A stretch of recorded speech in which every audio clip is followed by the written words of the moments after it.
Assalamualaikum warahmatullahi wabarakatuh. Halo Sobat Himaji. Jadi, di sini kami akan menjelaskan tentang penyediaan likuiditas.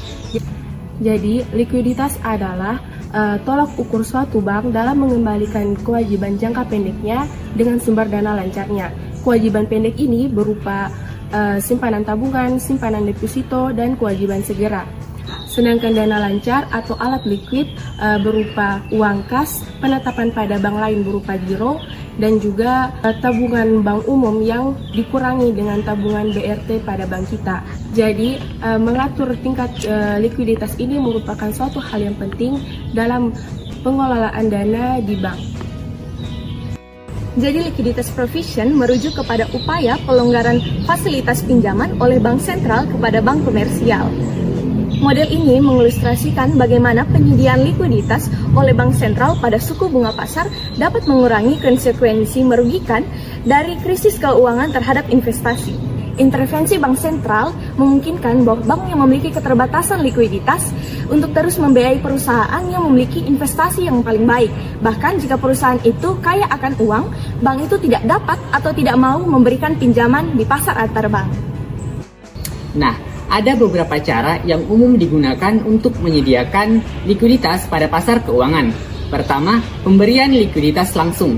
Pemberian likuiditas langsung ini menyediakan pendanaan atau aset likuid pada pasar secara langsung, yaitu dengan membeli atau menjual instrumen keuangan.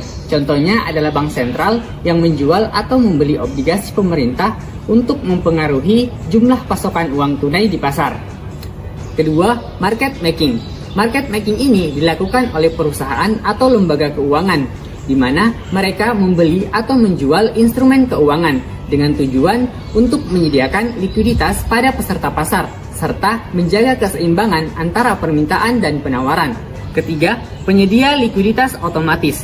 Dalam beberapa pasar keuangan, terdapat program komputer yang memberikan likuiditas secara otomatis yang didapat melalui eksekusi perdagangan secara tepat efektif pada tingkat harga yang ditentukan. Nah, adapun fungsi utama penyedia likuiditas yang pertama menjaga stabilitas sistem keuangan, di mana penyedia likuiditas sangat penting untuk menjaga stabilitas sistem keuangan, di mana ketika suatu lembaga keuangan mengalami kekurangan likuiditas, mereka mungkin akan menghadapi kesulitan dalam memenuhi kewajiban keuangan mereka, di mana hal tersebut dapat memicu ketidakstabilan yang lebih besar di pasar keuangan. Namun dengan menyediakan likuiditas yang cukup, risiko ini dapat dikurangi dan stabilitas keuangan ini dapat dipertahankan. Yang kedua, mengatasi krisis keuangan. Nah, jika kita menyediakan likuiditas oleh bank sentral atau lembaga penyedia likuiditas lainnya, dapat membantu meredakan krisis yang terjadi dan menghindari kebangkrutan lembaga keuangan dan membatasi dampak negatifnya pada perekonomian secara keseluruhan.